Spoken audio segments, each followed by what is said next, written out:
going to try to re-explain number 35 in section 1.3, and hopefully I don't get tangled up in my words again, and this should hopefully go more smoothly.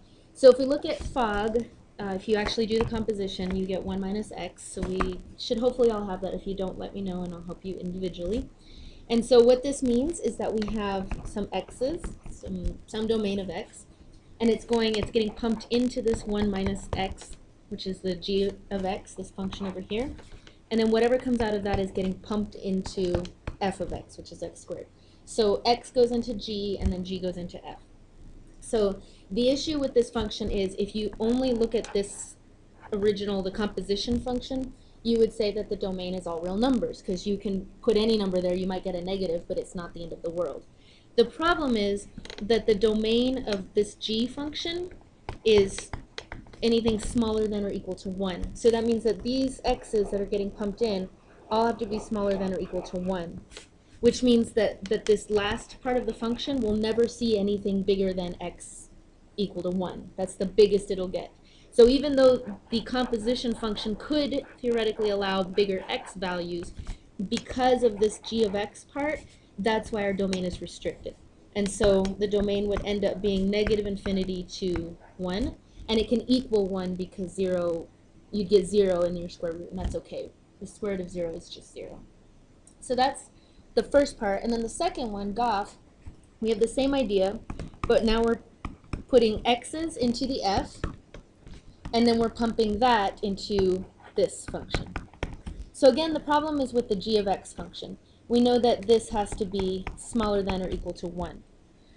And if you think about this, whatever is the output of f becomes the input to g. The answer of this part is what's getting pumped into this function here. So that means that these answers that come pumping out of this have to all be smaller than or equal to 1.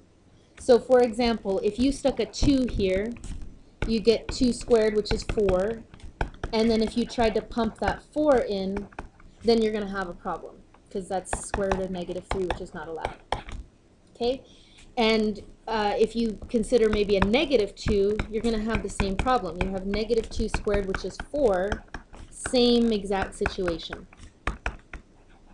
So the domain of this function, these x's right here, are going to have to be restricted to anything, okay, my computer stopped, anything between negative 1 and positive 1. So the idea is that I have to limit what these x's are allowed to be to get pumped into here. Even though f would take any number, we have to limit it, because whatever comes out of f has to fit into the next function. And the only way that that works is if the original x is somewhere in between negative 1 and positive 1.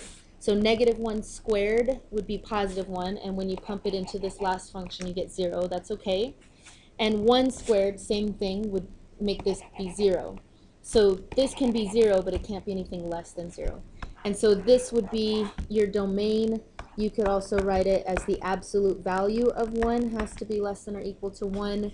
If you wanted to use function notation, you would say negative 1 comma positive 1, and there's square brackets because both of them are allowed. So these two problems are a little bit complicated. They're even harder to explain without getting mixed up in your own thoughts. But the idea that I want you to keep in mind is if we're asking for the domain of a composition function, you can't just look at the final answer. In this case, you could have, and it would have worked. But it doesn't always work like that. So whenever you're trying to find the domain of a composition, you actually need to go back and think about what x's are getting plugged into the first equation, and then what output from that is getting put into the next equation. You have to actually reason through all of the steps. Okay?